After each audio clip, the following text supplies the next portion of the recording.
गुरुर्देवो महेश्वरः गुरु साक्षात् परम ब्रह्म तस्मै श्री गुरवे नमः तस्मै श्री गुरवे नमः सदाशिवसमारम्भां शङ्कराचार्यमध्यमाम् अस्मदाचार्यपर्यन्तां वन्दे गुरुपरम्पराम्. In our last session, we had concluded with the 35th shloka.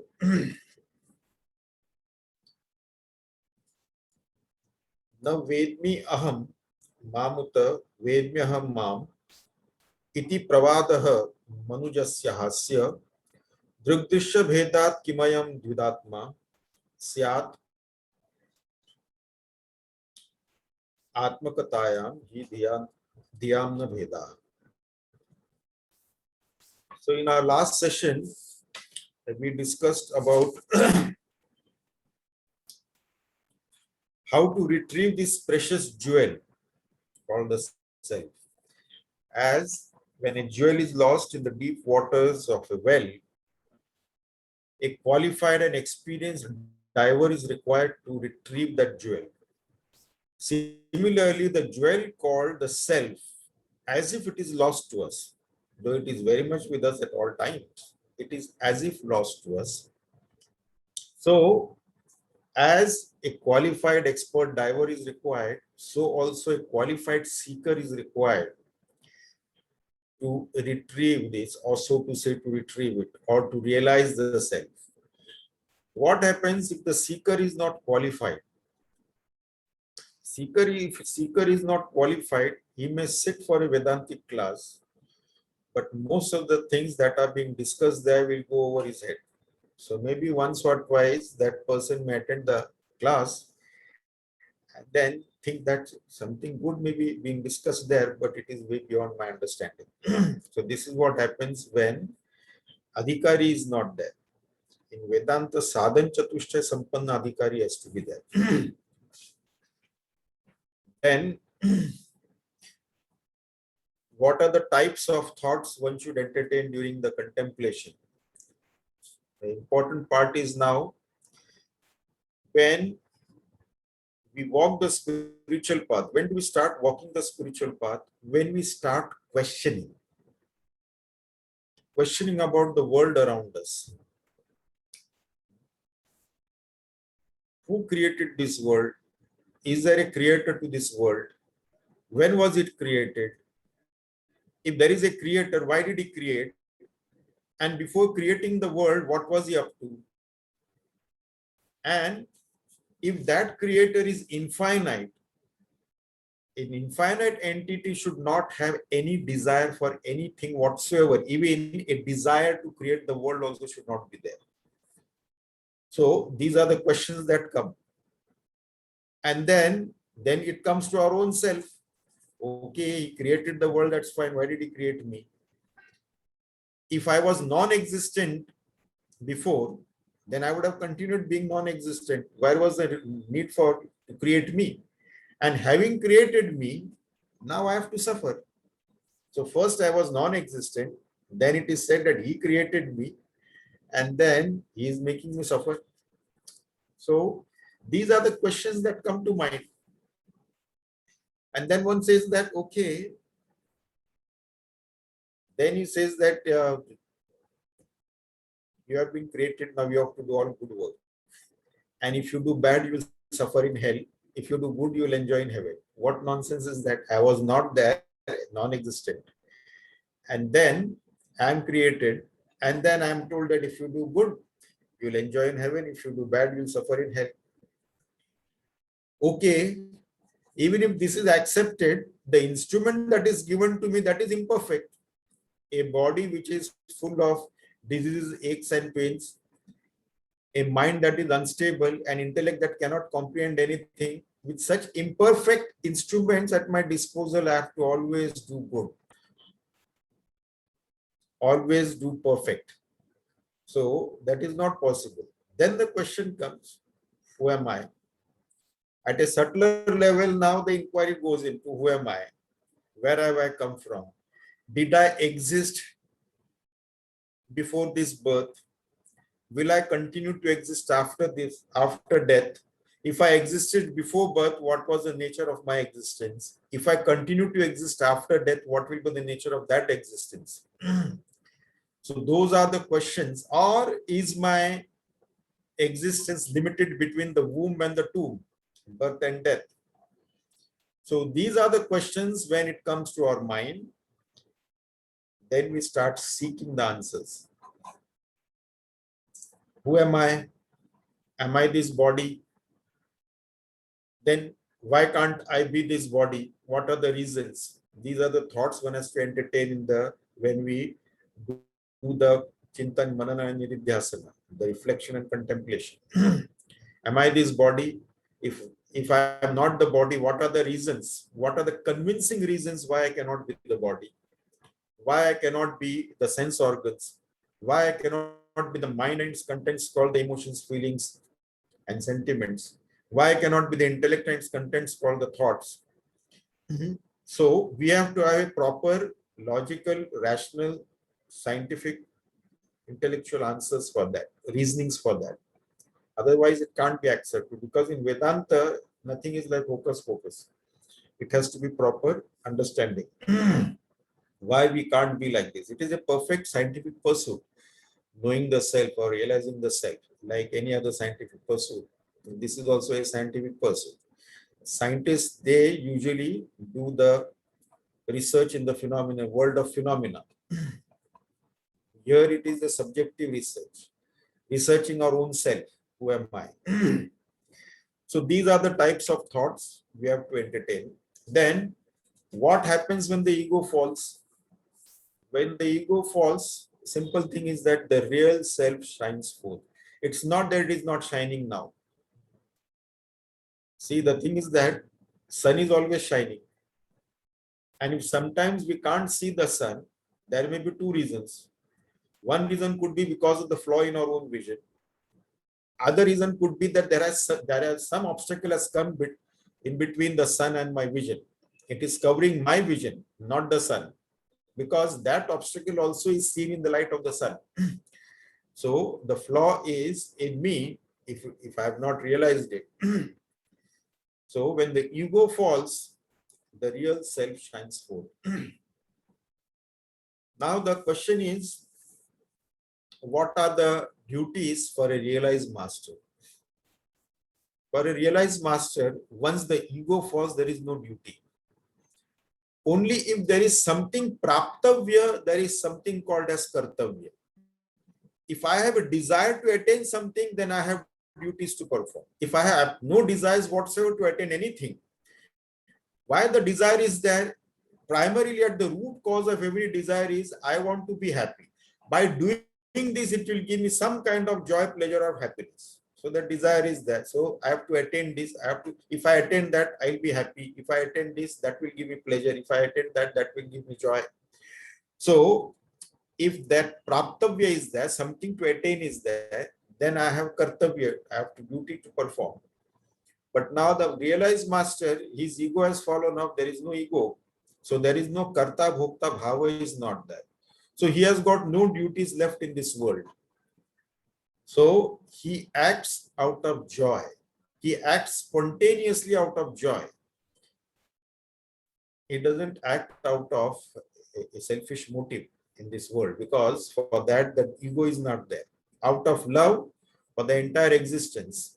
Because having realized the self where the ego has been dissolved, he sees himself, not only himself, but the entire existence as an extension of his own existence. So therefore, he has a pure unconditional love for all. This is what, even when Lord Jesus was being crucified on the cross, the words came out, forgive them, they do not know what they are doing. Because he saw only himself and nothing else other than himself. So there is no duty whatsoever for a realized master. Then the frequent question is that why does the mind not abide in the truth, even when told by so many and so many times? The simple reason is that two things. One is the impurities that we have collected over millions of lives. That is one obstacle that comes. And the other thing is that mind being extremely fickle, to make the mind focus on something is not easy. It has to be trained. So at the moment, because of ashuddhi, impurities, and anekagraha, that is, mind is distracted in many things. So unless we make the mind single pointed, then this contemplation is not possible. And then through Nishkam Karma Yoga, we can purify the mind. Whatever the impurities are there, we can remove it to a great extent. Impurities can be removed through Japa Sadhana also. Because vasanas are there, because of vasanas, the desires are there. Desires pushes us into the karmas, and then the karma gives the karma phala. Phala may be to our satisfaction or not to our satisfaction or contrary. And according to that, we are again drawn into desire and the karma, and it goes on. And this is the chain, and we have to break it. So, this vasana is the root cause. So, we have to reduce the vasana. Nishkam Karma Yoga can reduce the vasana. Then, Japa Sadhana in Bhakti Yoga can reduce the vasanas. Then, in Hatha Yoga, Mandukya Mudra can reduce the vasana. In Jnana Yoga, Pratipaksha Bhavana can reduce the vasana. And then in Kriya Yoga, Chidakas Dharana can reduce the vasana to a great extent. To the extent the vasanas are reduced, to that extent the desires are reduced, and to that extent the mind will be quiet. Then there are other techniques to make the mind single pointed, like pranayam practice, Trataka, like Jyoti Trataka. They are very good practices to make the mind single pointed. And when the mind is single pointed, Antakaran is Shuddha, and the desire is not making us restless, that is, that kind of mind can be applied to the contemplation, for the contemplation of the higher reality.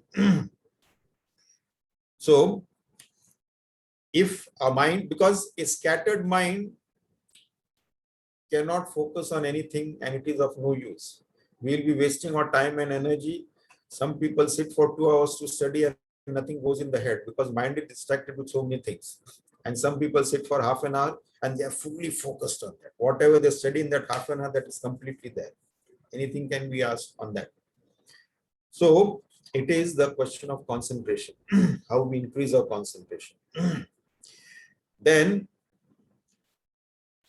in the 35th shloka,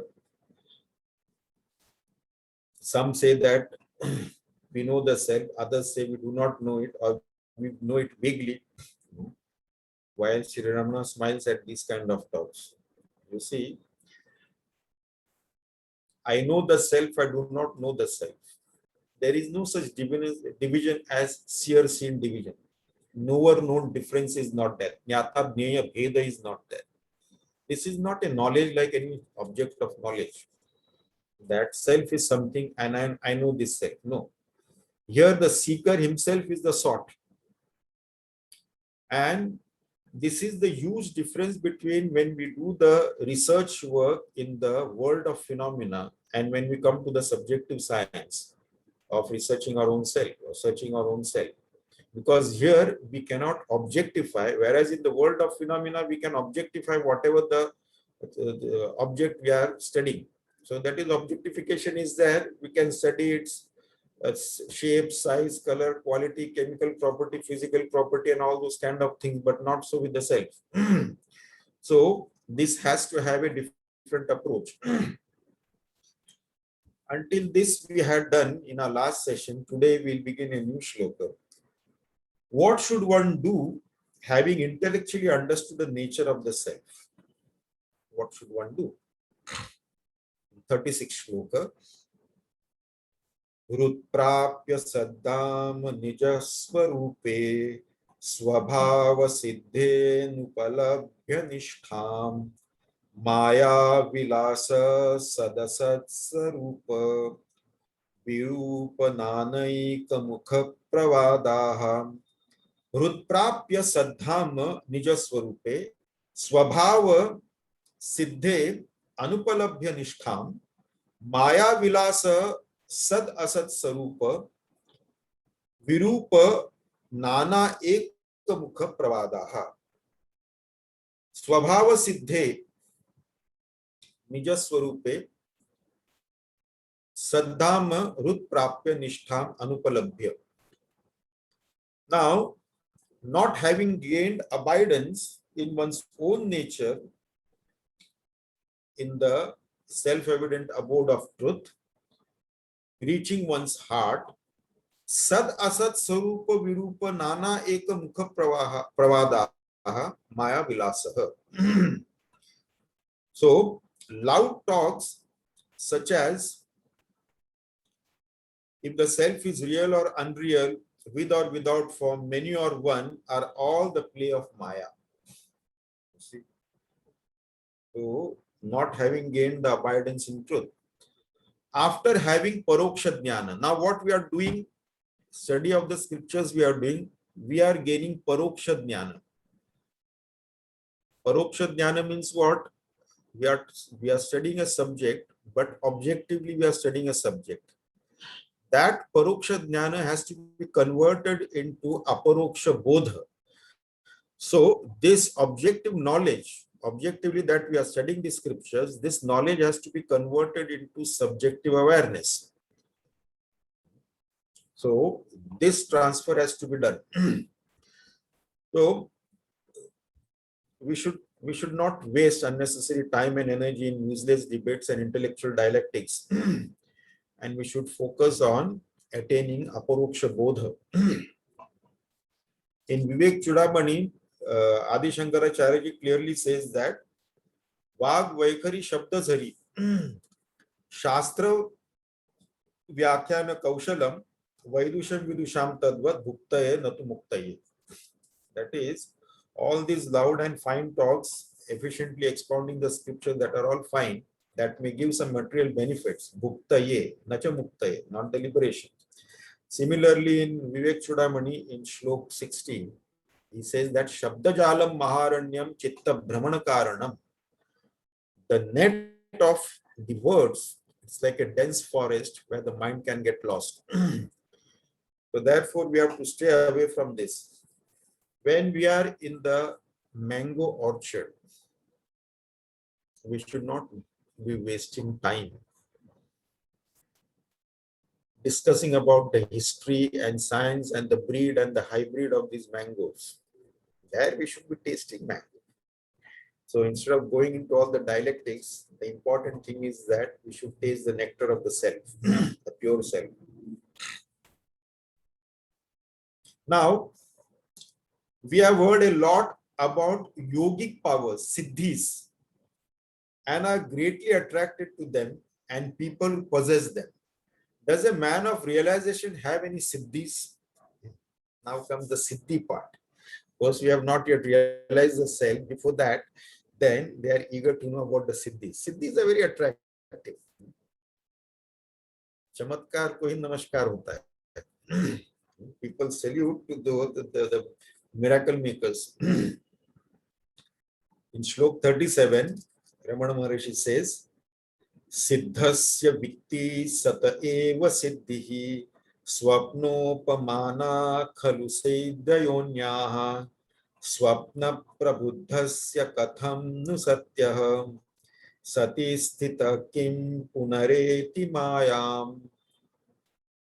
Siddhasya Vitti Sata Eva Siddhihi Swapna Upamana Khalu Siddhayoho Anyaha Swapna Prabuddhasya Katham Nu Satyah Sati Sthita Kim Punaha Eti Maya. Now a person dreams, and in the dream that he killed his wife. So obviously it is only in a dream.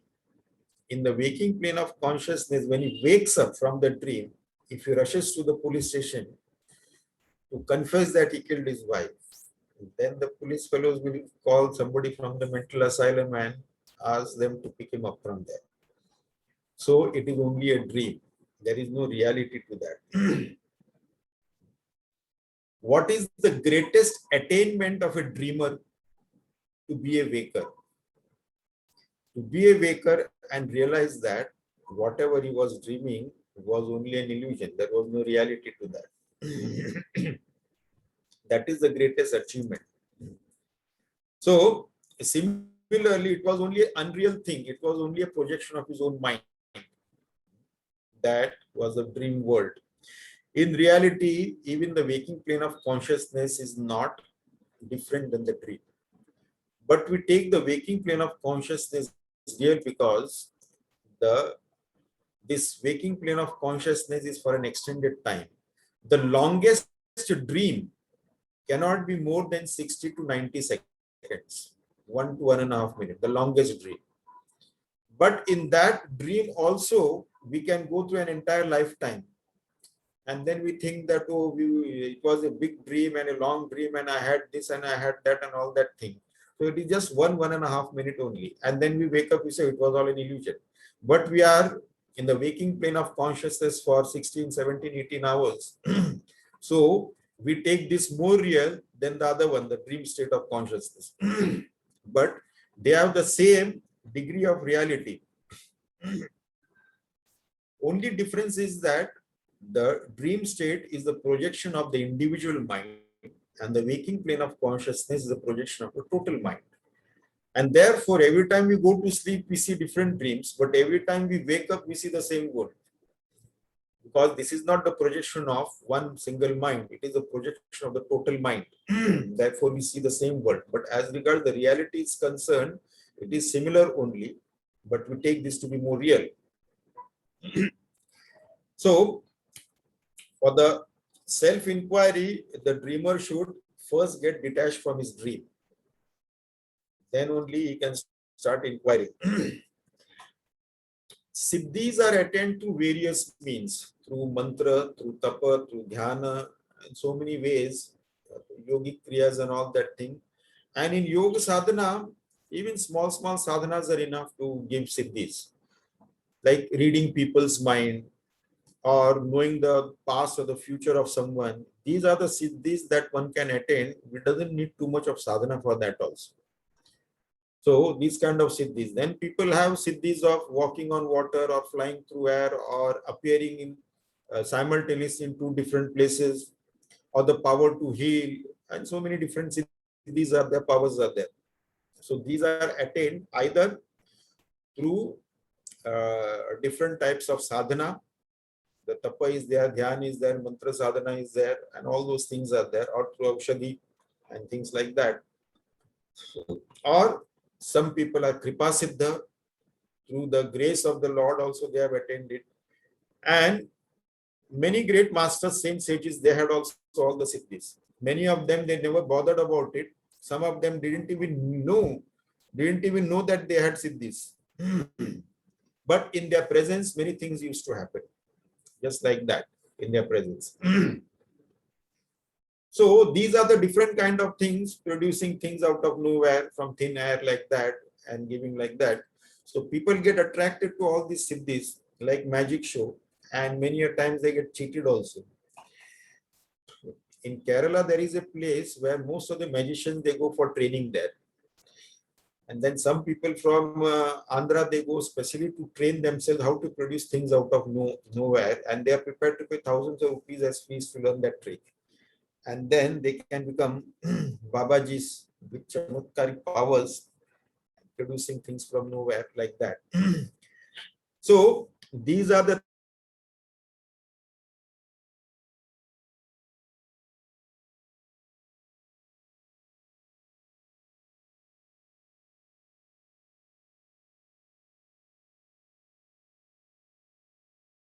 then it becomes science. So science which is not understood, we call it as miracle. But once we understand that, then it becomes science. In Ashtanga Yoga, in Vibhuti Pada, all the different siddhis are given and how it can be, one can attain those siddhis in Ashtanga Yoga, Vibhuti Pada. So those who are interested, they can do that. Once it so happened, one yogi approached Ramakrishna Paramahamsa And he actually crossed the river and he walked on the river and then came to meet Ramakrishna Paramahansa. Then he is telling Ramakrishna Paramahansa, it took me 25 years of sadhana to attain this siddhi of walking on water. So then Ramakrishna Paramahansa laughed and said that you wasted 25 years. That which I can do by giving 2 paise to the boatman and to cross the river, you spent 25 years practicing that, walking on the river. Instead, that much time you could have spent realizing the self.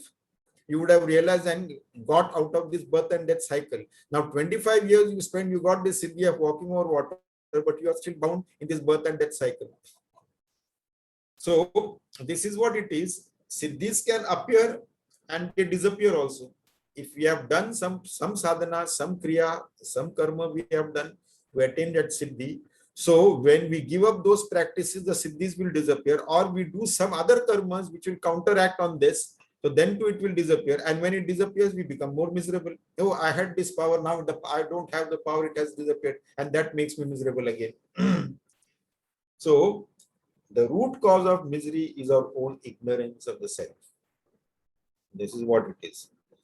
And not the lack of worldly things. There are many rich people who have got everything at their disposal, but yet they are miserable. So there is no happiness. There have been siddhis in the realized people also, but they rarely made an exhibition of that. Once one Amma asked Akhandanandji, these days we see a lot of chamatkari babas. You don't do any chamatkar? So Swami Akhandanandji, a great master from Vrindavan, he laughed. Then he asked that Amma, tell me, when did you come to me first time? So that Amma told him, I come to you about 10-12 years ago. What was the state of your mind when you came to me 10-12 years ago? So she said that my mind was absolutely restless, agitated, and absolutely no peace of mind at all. And what is the state of mind today? Oh, today I am much better. There is no restlessness. I am at peace, no agitation, nothing. What greater miracle do you want? Had you come at that time 10-12 years ago and by some magic I produced something and given it to you without doing anything to your mind, would that be good? Or this is good now? So she said, no, this is good. So the greatest miracle that one can work is the change in the mind. And the greatest one, the greatest siddhi is the realization of self. There cannot be a bigger siddhi than that. So can there be any greater siddhi than that? This is what it is. So, and siddhis give, if there is no realization and some siddhis are there, that gives ego also, that boosts up the ego also. So one has to be very careful. There was a great master, a great saint, but he himself never knew that he is such a great realized master or a saint or something like that. He was in his own prasanna chitta. But the people around him knew that he is no ordinary person. But he went around about his work as if a normal person like that. But he was absolutely in prasanna, in that bliss. So then the Devduta came to give him some siddhi so that he can help the people around him. So he said that I am an ordinary person. I don't need any of these siddhis or powers and all that thing. I don't need that. No, you can help. No, I don't want to have, because if I have the siddhis also, then there will be ego. I don't want all that nonsense. So then it was decided that, but at least you should help the people. That will also strengthen their faith in God and to pursue the spiritual path. Something you have to do for them. So finally we agreed that, okay, I don't want to know anything, what power I have or what effect it has got. I will go about my own work. Only my shadow from behind, if it falls on someone, let them get healed. You see this saint, he didn't have any ego thing or anything like that. He didn't want to take any credit. So he said that if my back shadow, so nobody will be seen in front or on the sides. They will be all behind him, waiting for the shadow to fall on them. So he'll not know anything. He'll go about his work as it is. So great realized masters, they had siddhis, but they were not fascinated by that. They didn't bother about all that.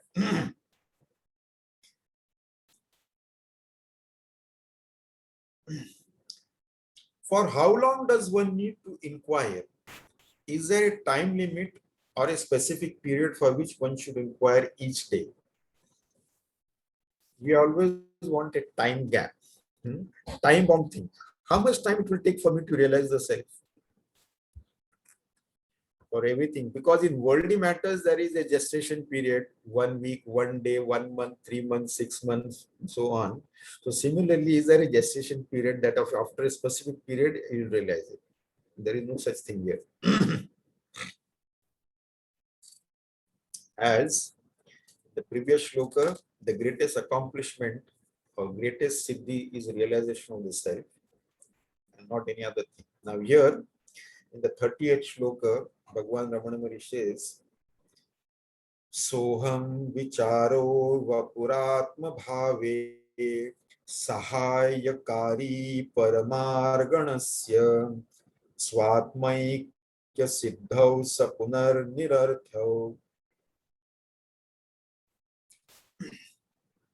yatha naratva pramitir narasya सह अहम विचारः वपुः आत्मभावे सहायकारी परमार्गणस्य स्वात्मैक्य सिद्धौ स पुनः निरर्थः यथा नरत्व प्रमितिः नरस्य. Now वपुः आत्मभावे स अहम विचार परमार्गणस्य सहायकारी.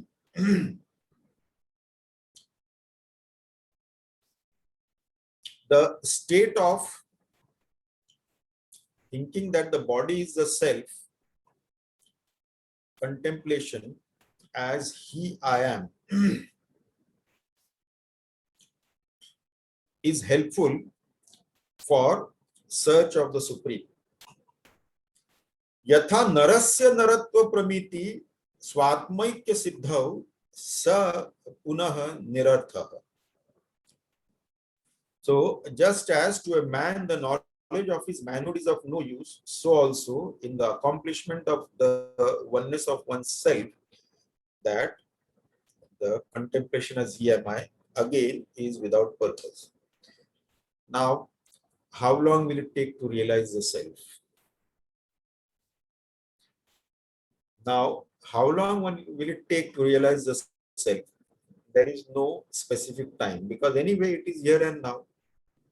In any journey, it takes time. So, destination is no doubt important, but the journey also one should enjoy. Of course, we all want to get to destination and we want to enjoy the final destination, no doubt. But the journey also should be happy and joyful and enjoyable. So we should enjoy the journey also along. Because in this spiritual path, there are many things that we come across, and many a times we get those revelations also. A flash comes, a revelation comes, and then we are in that euphoria. We are on that cloud nine for a few days, because that revelation had come. We were contemplating on something and suddenly strikes, oh, then we are moving like that in cloud nine. So this is the part of the journey before we realize the self. Of course, destination is the ultimate thing. So, to one who inquires every few minutes or every few hours or a few days, how long it will take to reach that destination? For them, the journey is very tedious, very time consuming and tedious. Oh, this is too much.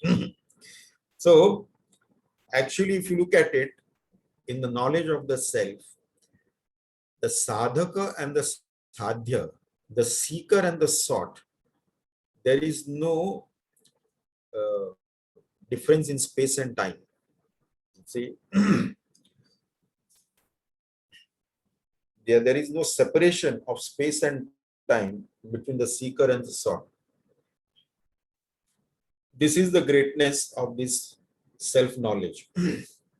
Only because of misunderstanding, we feel as if we are separated by space and time in realization of self.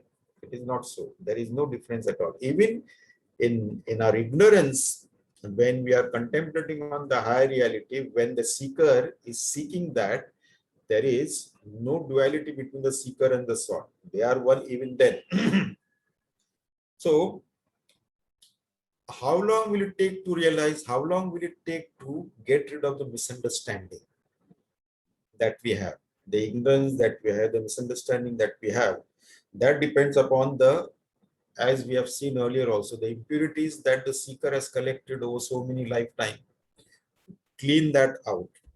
That is self-evident, ever available even now. Only thing is that that which is preventing us from realizing that is only our own impurities that we have collected unnecessarily. Just getting rid of that only takes time, cleaning work. We don't have to do any sadhana to realize the self. Sadhana is to get rid of the obstacles that prevents us from realizing the self. That's all. The obstacles are the impurities that we have collected. Obstacles are an unsteady mind,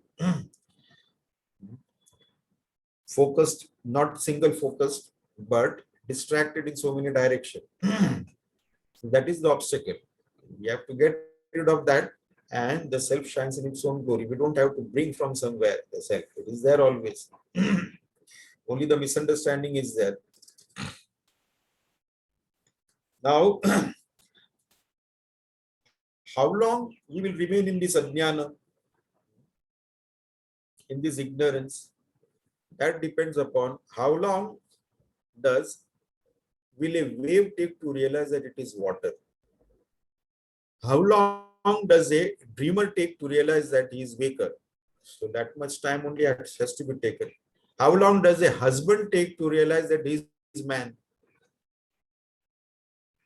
So it is like that. There is no difference. There is no time gap. There is no separation of space and time in the seeker and the sought. They are the same. So that much time only it takes. It is here and now.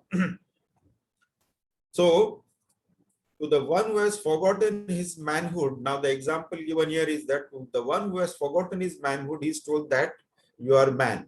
So he recites, I am man. Once he realizes that I am really a man, he doesn't have to keep chanting that I am man. Now he has given this because Ramana Maharishi has given it. It may sound funny, no doubt, but for those who have no doubts about this manhood, for them it may sound funny. But for now, one who is having a doubt, for him it is a good exercise and he will realize it. So similarly, the Upadesha or the advice given to the one who is in ignorance that you are that pure self, you are the supreme self. That supreme self I am. So then I said that is the pure self I am. Now, this is only given to an ignorant person who doesn't know the self. The one who has realized the self, for them, it will be funny. Hey, I am a man. Why should I keep on chanting I am man? I am the pure self. The one who has realized it, why should I keep chanting that I am the self? It is known. Only to the ignorant, the knowledge is given for practice. Now, is the reality of the nature of duality? Now the question comes. Is the reality of the nature of duality or non-duality or Dvaita-Dvaita, that is Vishishta-Dvaita, or Dvaita-Dvaita, duality and non-duality, both like that? So now this topic is taken for discussion in the 39th shloka.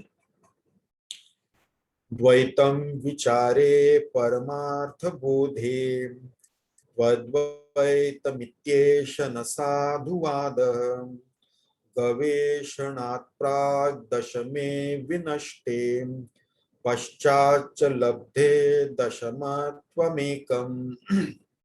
Dvaitam vichare paramartha bodhe tu advaitam iti esha na sadhuvada gaveshanat prag dashame vinashte paschach labdhe dashamatvam ekam.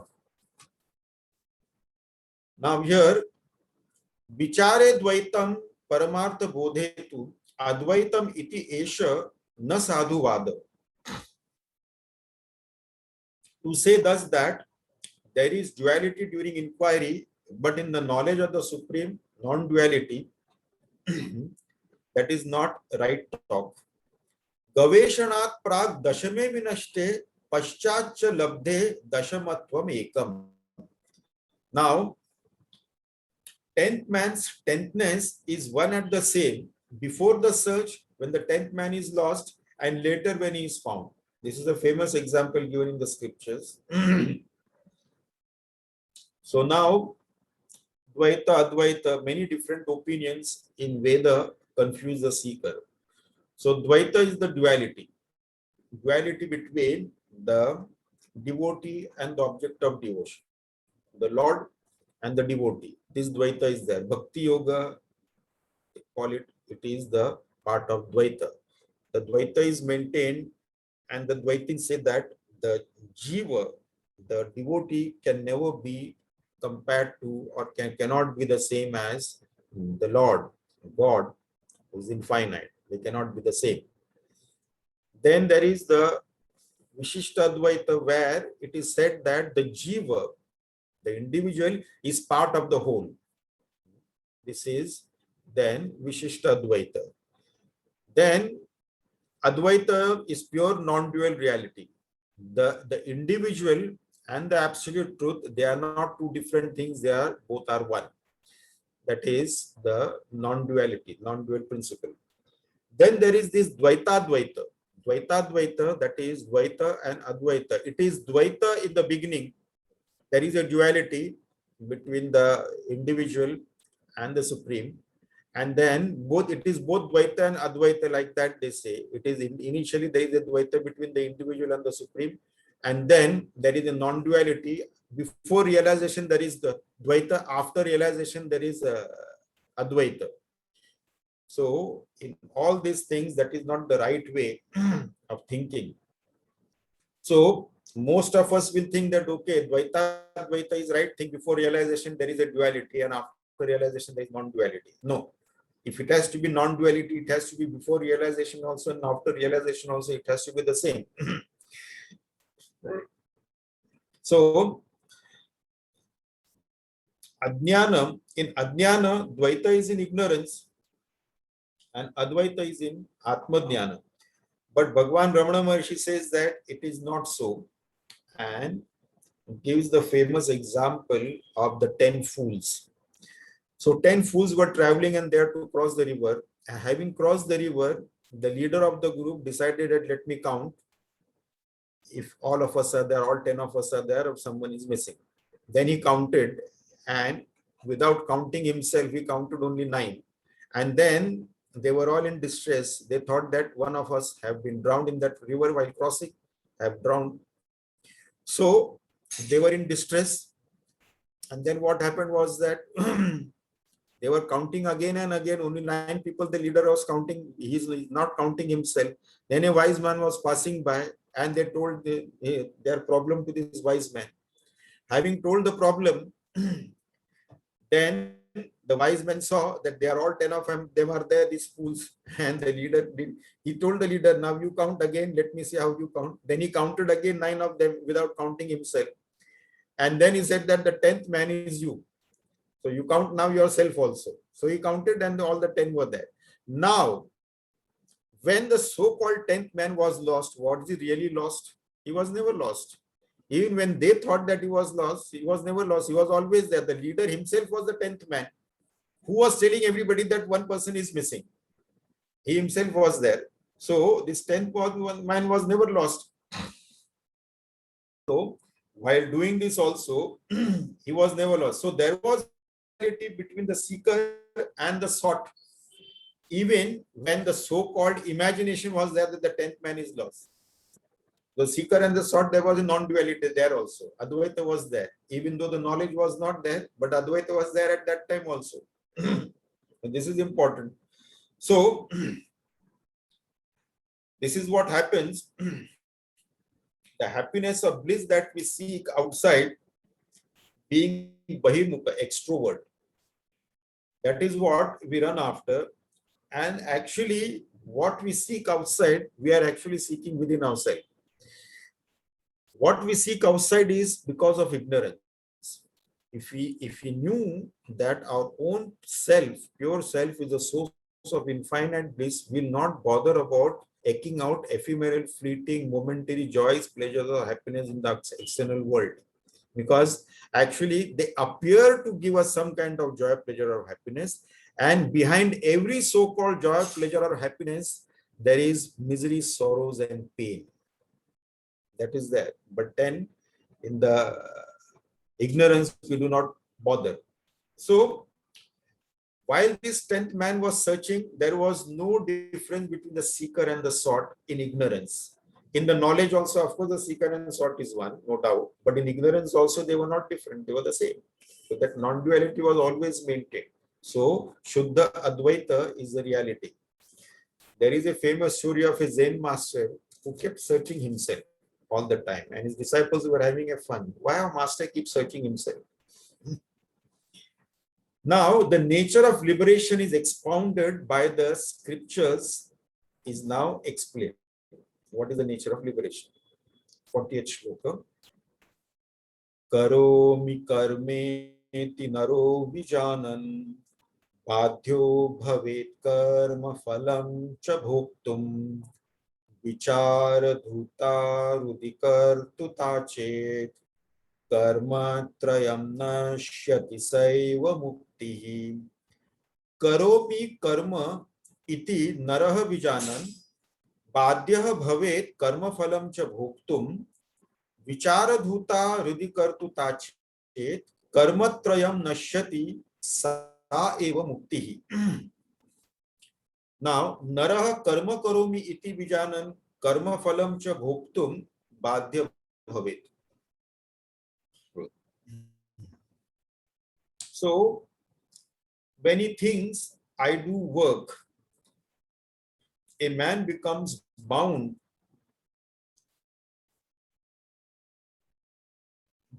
to enjoy the fruits of action also.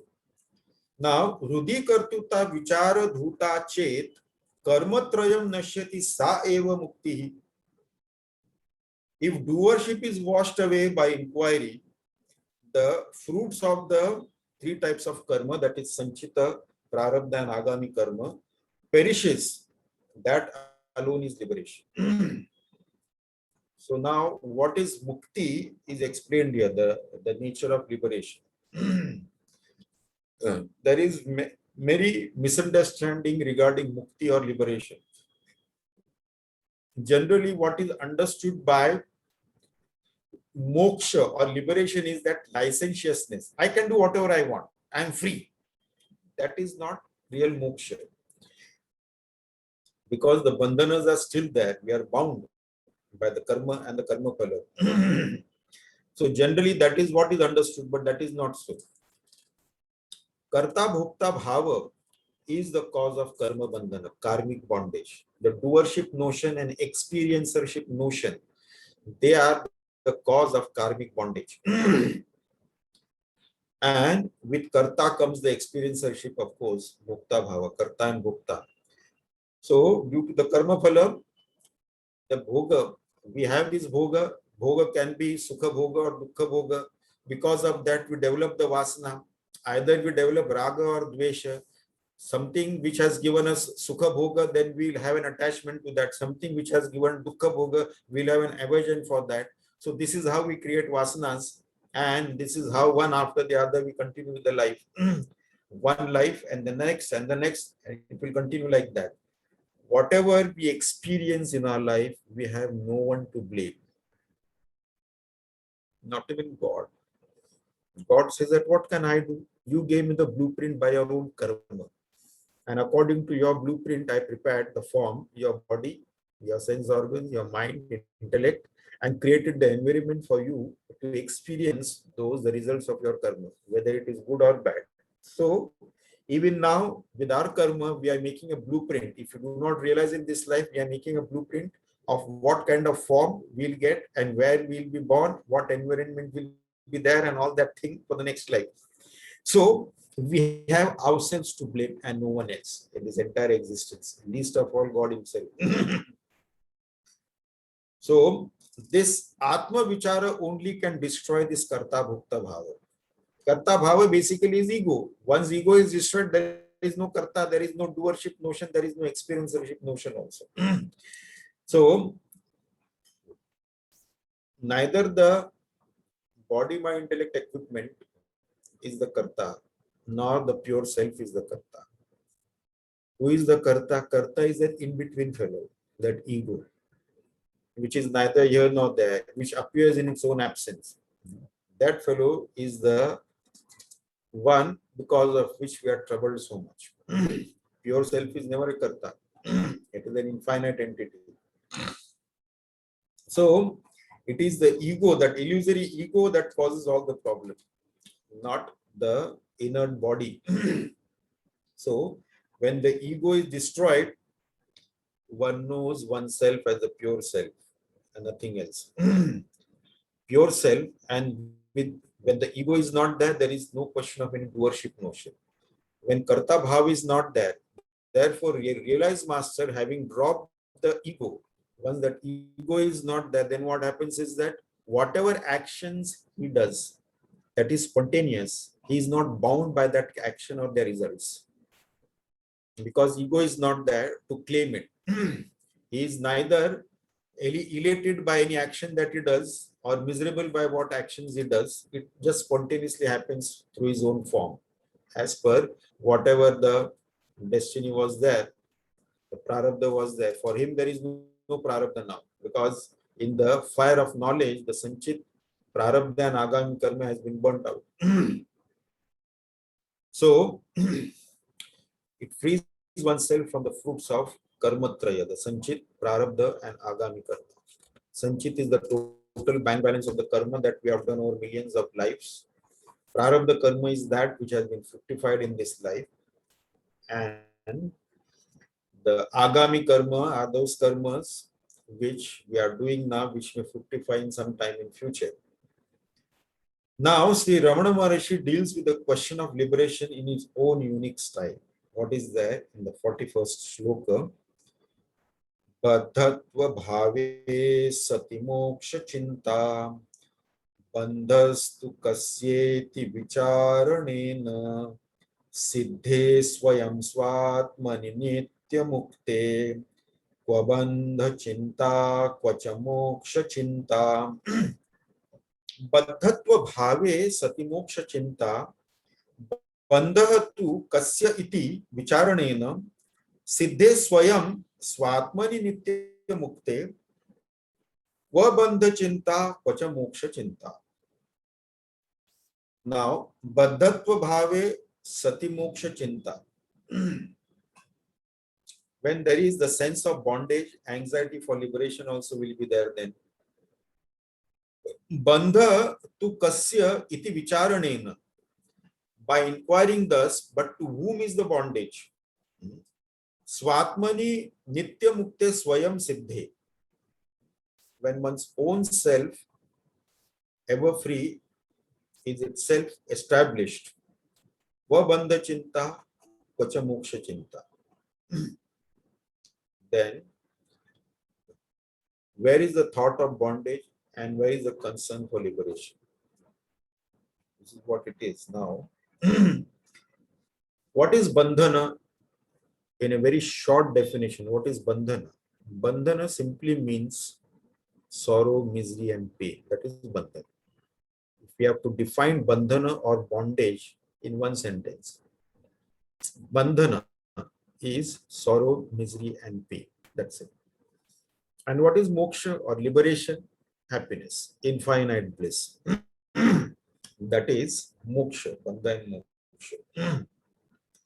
So, no one in this world can say that they do not have any kind of sorrow, misery, or pain in their life. No one. Except, of course, the realized masters.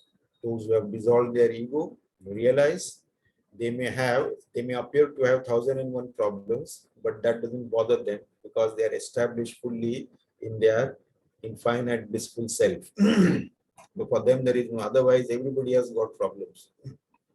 So, we are all bound in that sense.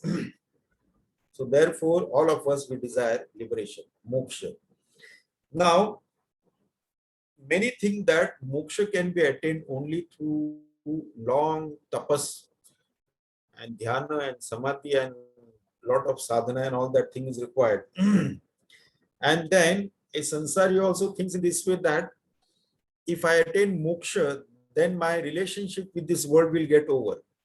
So that is one reason why the sansari doesn't want to attain moksha. If he is thinking like that, so he thinks that he should not seek moksha. So inquiry of who is bound and who is miserable. So first is, I in my ignorance think that I am bound and I am miserable. And then getting to the root of that I who is bound and who is miserable. So this is the sadhana. And that root of that I which is bound and which thinks that it is miserable, that root, that substratum of that I is ever free. And it is of the nature of infinite bliss. Existence absolute, knowledge absolute, and bliss absolute. So without any limitations, of course. So that is the way for moksha. So this inquiry is the way for moksha. Who is bound and miserable? I am bound and miserable. Who is this I? I have to get to the root of this I, the substratum of this I. That is the way to the liberation from bondage and beyond all the limitations. So actually, if you look at it, both bondage and liberation, bandhana and moksha, they are the notions of the mind alone. It is only felt and experienced in the mind. Because at present, the bandhana seems to be real to me. I have got a lot of bondages and limitations of time, space, position, objects, and so on. So that seems to be real to me. And therefore, need some kind of sadhana for that. Though simple, moksha appears to be very difficult. Because we have lived all our lives in this bondage only. In this misery, this sorrow, this pain, and with little bit of joy or happiness or something like that here and that sprinkled like a spicy pickle or something like that. And because of this, for us now, moksha appears to be an utopian dream. Because this is what we have experienced our lives together. And in the present life also, no one can say that I am absolutely happy, I have no problem, no misery, no sorrow, no pain, nothing. So this is there, and this is a reality for us, and a state where there is absolutely no sorrow, misery, or pain, a state of infinite absolute bliss we cannot even imagine. So at the moment, from our standpoint, that appears to be an utopian dream. Now, we come to the concluding verse of Ramana Maharshi's composition, the 42nd verse. Now, the text concludes with an elaboration of the nature of liberation with reference to other known forms of it.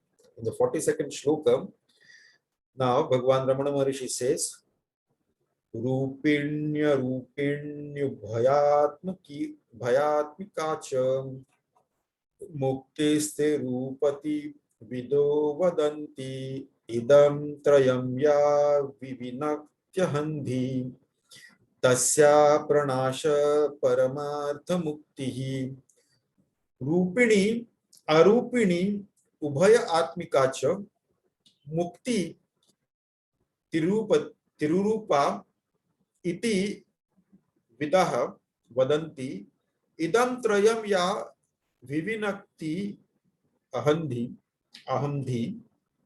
Tasya Pranasha Paramartha Muktihi Mukti Rupini Arupini Ubhaya Atmikacha Trirupa iti Vida Vadanti. Now, knowers say that moksha is of three forms: with form, without form, and of the nature of both. That is what some say. Ya ahamdhi idam trayam vivinakti tasya pranashah paramartha muktihi. So destruction of that I notion, which analyzes these three,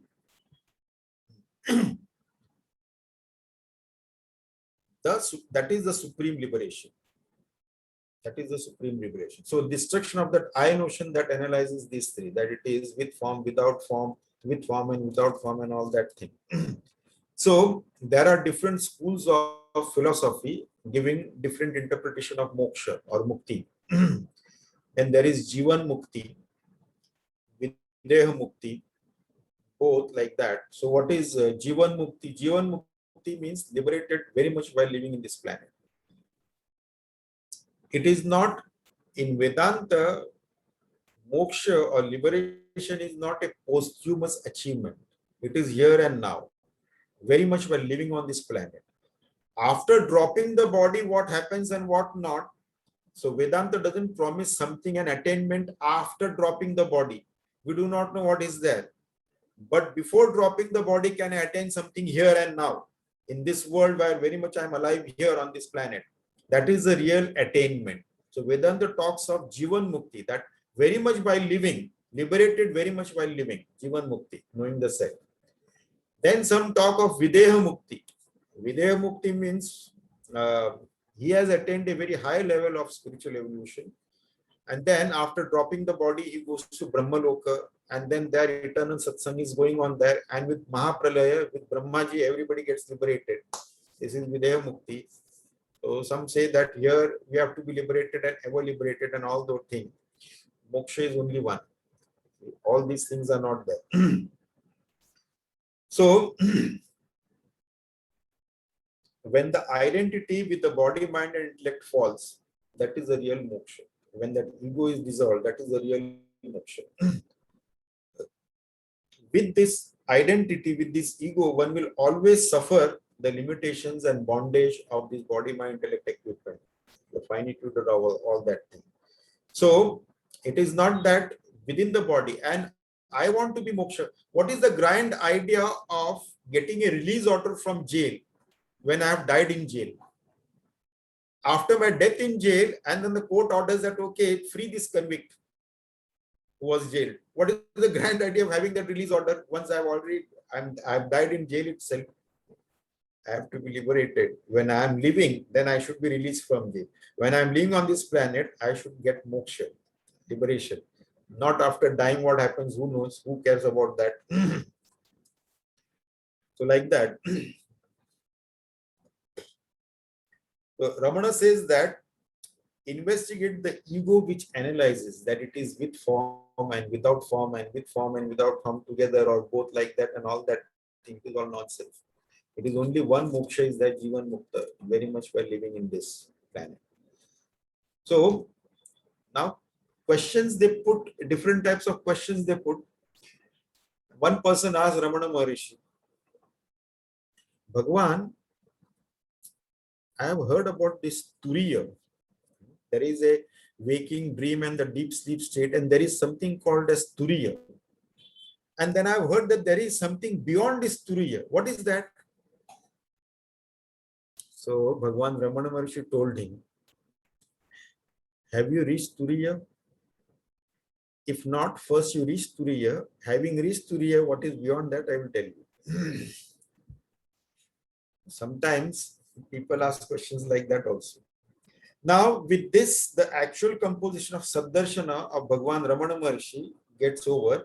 And the last two shloka is about, it is regarding this Vashishta, the Vashishta Muni, who translated it from Tamil into Sanskrit.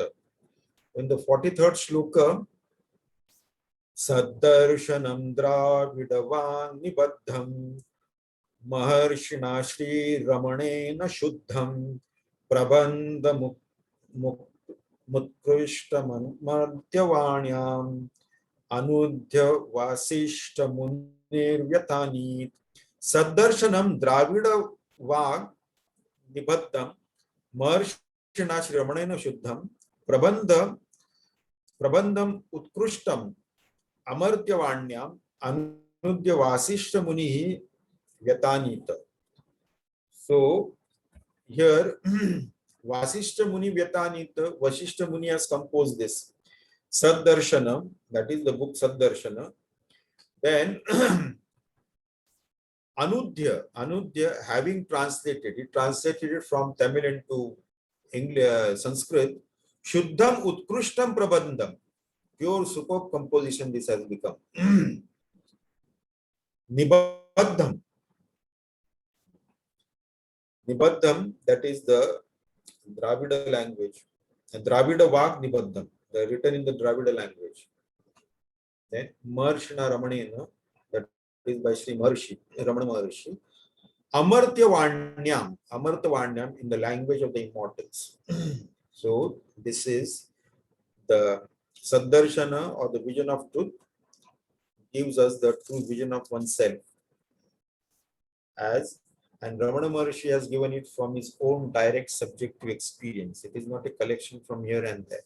So his disciple, Sri Vasishta Muni, is his disciple, who has translated the text in Sanskrit for the benefit of all seekers.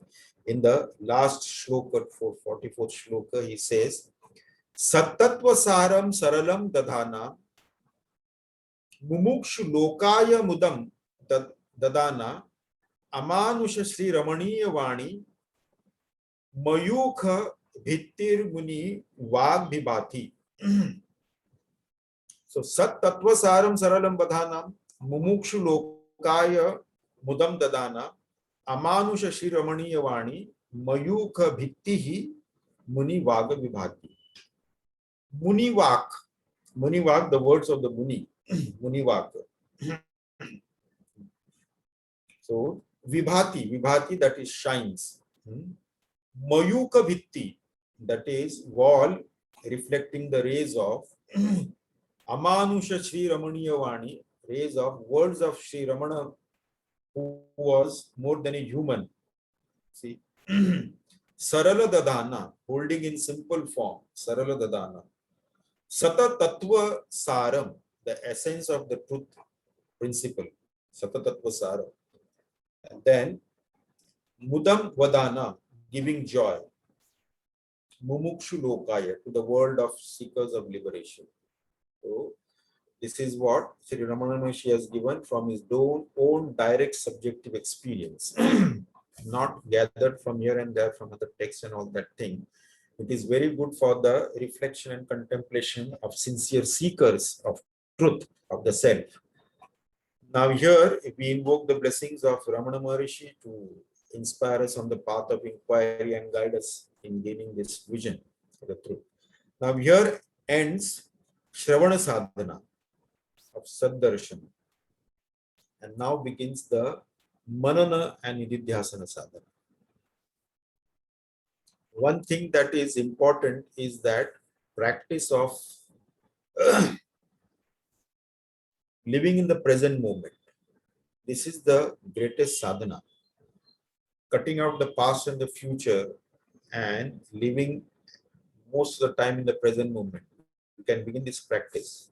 So if you want to really abide in the self, so the practice of living in the present moment is very important most of the time. Whatever happened in the past, one moment we cannot change it. And about the future, everything is mired in uncertainties. We should not bother much about that. Present moment is what we can work dynamically, that is at our disposal. So we have to utilize this present moment to the maximum and not bother about the past and the future. So with this, we conclude this beautiful text, Saddarshanam, by Bhagwan Ramana Maharshi. Now, whatever we have discussed today, if anybody has got any questions, we can take up that. Swamiji, if you think like Mahapralaya takes place, what will happen to pure self?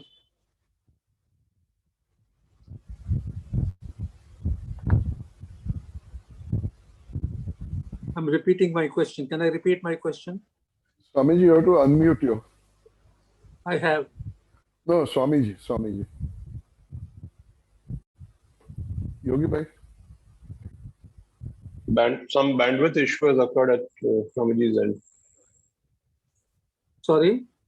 No, Swamiji's system has hung. There's some bandwidth issue of internet. Okay. Yeah, admit. Who is this? Shivani Joshi? Whatever.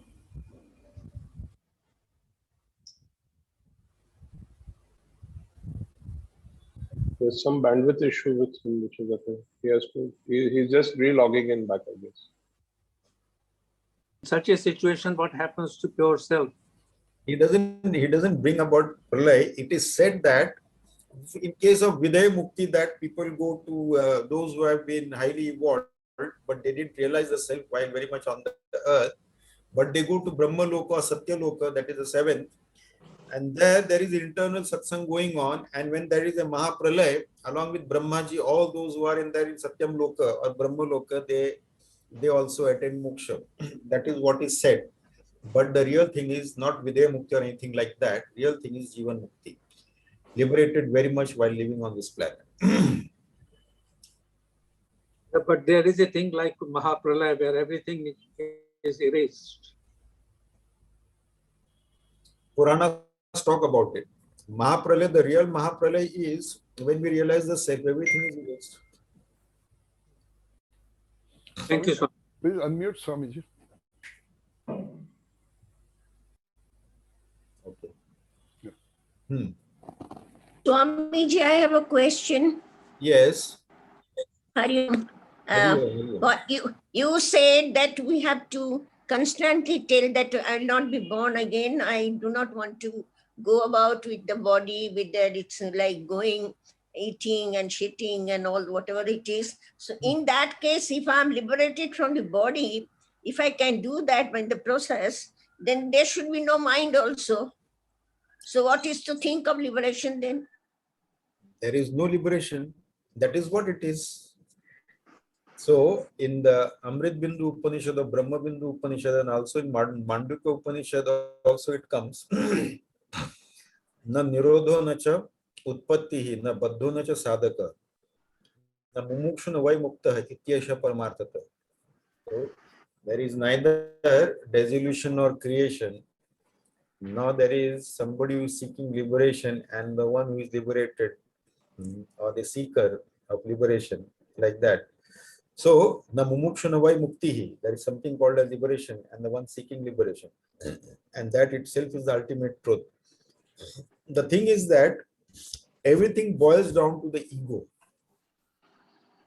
At the moment, ego itself is making us creating problem in our life. And the funny part is that the ego appears to be there in its own absence.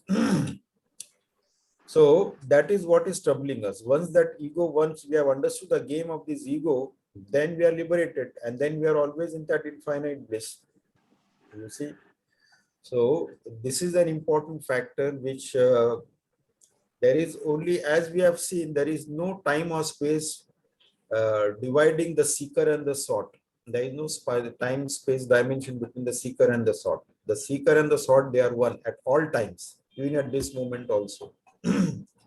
So this mind body equipment, we have got nothing to do with that as the pure self, but we are expressing ourselves in this planet, on planet earth, to this mind body equipment. Once we realize the self, the ego is dissolved. Whatever the prarabdha is there, according to that the mind body intellect will function. Let it function. Who cares? It will function spontaneously according to what it is designed for, because they are programmed entities. So the program will go. We do not have to bother about it. You see, a realized master always lives in the present, and his actions are also spontaneous. His words are spontaneous. That is how he lives, and not bound or not a slave to his mind. This is what it is. So we need not bother once we realize the self. What happens on the mind and what happens on the body? Nothing. We don't have to bother about that. No, that means even if I have found the self, the body continues. Let the body continue. Who cares? Let the body will go. It is the body has been programmed to go through certain experiences. The body has been programmed, but now the ego that was manifesting to expressing to the body is no more there. So let the body continue, and as soon as, because prarabdha karma phala, it has already fructified. It is like a bullet shot out of the gun. We shoot in space, it will go up to a certain point, and after that it will drop. So similarly, the body this has been already fired because the realized master, before taking birth, he had not realized the self. So he brought a mix of his some karma phalas from his sanchita karma, good and bad karmas he brought, because of which he got this body, mind, intellect equipment. Now, having realized it, now this body will undergo what the joys or pleasures or suffering or whatever it has, let it go, let it undergo. But the Mahatma is not bothered because the ego that was identifying with that is no more. So that will continue. So that was before his realization. Had he realized in the previous life itself, he would not take form. Because he had not realized, he has taken form now. And now in this life, he has realized it. So the karma phalas that has already been fructified, that those experiences that will go through, but it is not his experience at all. So he will not be bothered with that. The body will go through that kind of a thing, and one day it will fall off. That's it. So this is the result of the prarabdha karma, the karma that has already been fructified. So that will go. Yes, some out of, I think I have understood. Yeah. Hari Om. Thank you, Swami. Hari Om. If nobody is there, Swamiji, I can come. Huh? If nobody is, nobody has got the question, I'll ask the question. Okay, ask. Swamiji, we have traveled from Atma both to Drag Drashya Vivek and now Sat Darshan. Advaita Makaranda, you are forgetting. No, Advait Makarand was little hard for me. Anyway, now there is absolute clarity about what is substratum, what is superimposition. Right. Like waves and the water, gold and the gold ornaments, and the clay and the clay pot. There is a clarity about illuminator also.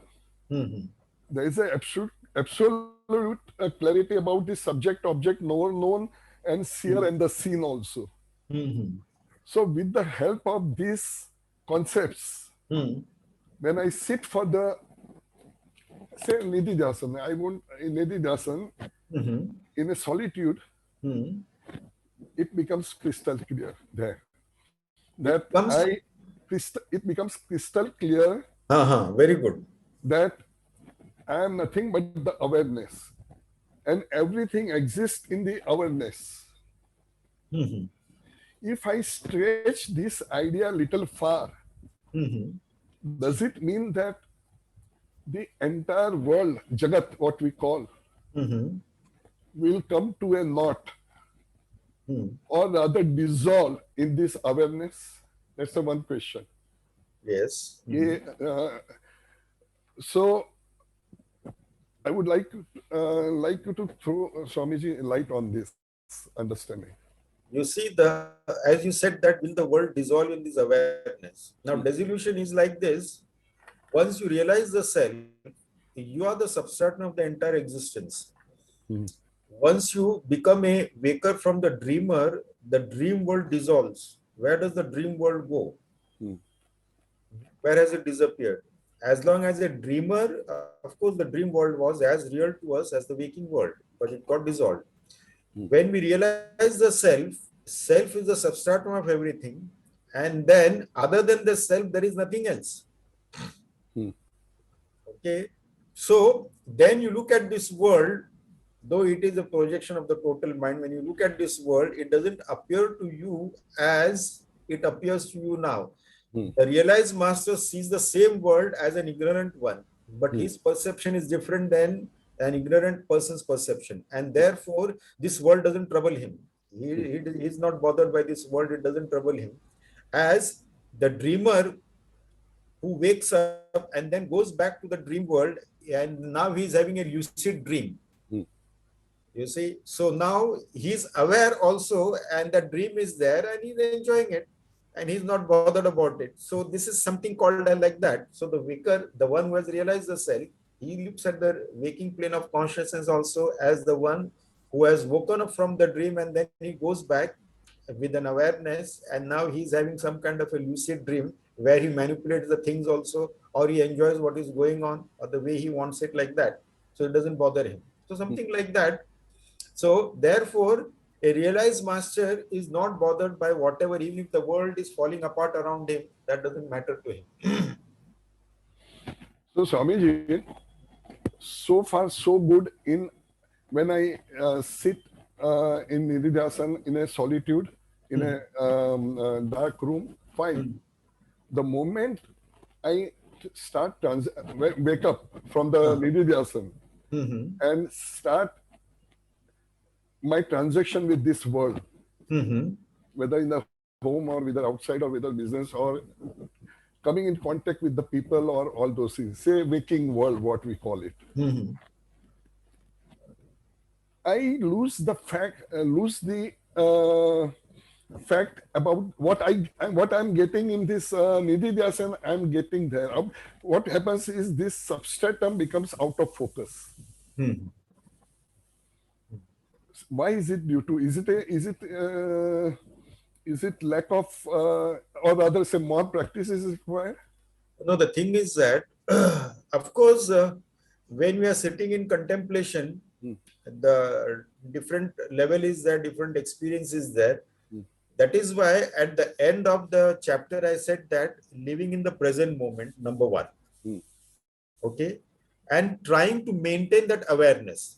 When you maintain the awareness, living in the present moment, you are not bothered about the past or the future, even when dealing with the transaction and all that thing. When that awareness factor is there, there will be a marked change in the words you speak, in the actions you perform, in dealing with people also, in mundane routine things also. There will be a marked change in that. You see, when that awareness factor is there. So even when we get up from contemplation, some part of that will also flow through our day-to-day dealings. When we go about our work during the day, there has to have some influence of our contemplation or meditation time that we did.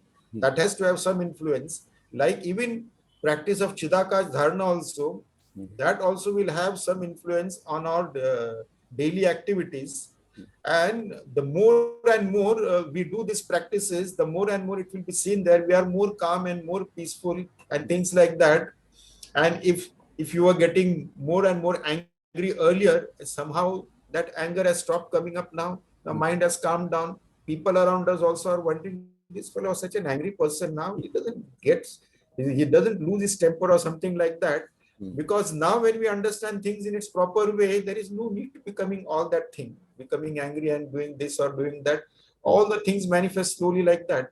So the influence that we have gathered, the awareness that we have gathered in the meditation, whether we are practicing Chidakas Dharana or we are doing contemplation on the higher reality, that will have its impact on our daily life. We'll see it. And maybe the others may also comment. We may ourselves experience it, that awareness is there. When we are speaking also, the awareness will be there. What words we are speaking, what words are coming out. And we are fully aware with whom we are dealing it, what we are dealing is there, that awareness is there. Because now we are also practicing being in the present moment and not allowing the past or the future to come in between. But the mind doesn't allow us to be in the present. It pulls us. But because we are doing these practices, slowly we are trained and disciplined the mind to be in the present, forced it to be in the present. So that the awareness factor is there. So slowly it will overflow here also, and it will have a difference in our day-to-day living also. Yeah, I get your point, Swamiji. But this is a little not uphill, but difficult task to remain present while transacting with the world, isn't it? Yeah, it is difficult. It may be very difficult also, but it is not impossible. Yeah. Initially, it may be difficult. Slowly, with practice, we can be in that, not going to the past or the future, living in the present only. And then that awareness factor also. Always that awareness has to be there. Where I am, with whom I am, what I am speaking, what I am supposed to speak, what activities I am supposed to do. Because now the past and the future is not bothering me. So I can fully focus on the present. So this is the practice we have to do continuously. This itself is one of the big sadhanas, you see, great sadhana, subtle sadhana, that living in the present moment and being fully aware of that. That is a very good practice, but it is difficult, no doubt. It's not easy because we have lived most of our life mechanically. Our actions are mechanical. We go through the motions of life. See, living in the present moment is not mechanical action. mechanical movement, but conscious action it is. So living in the present moment, generally people go through motion. So it is not just the mechanical movement, but rather a conscious action. So that is what we have to focus on. Swamiji, now I want you to say something about, I didn't understand about a total mind in the waking state. Waking plane of consciousness is a projection of the total mind, and therefore, when we wake up, we see the same world, but every time we go to sleep, we see a different, what you call, dream, because the dream is the projection of the individual mind. No, but what is meant by total mind? Total mind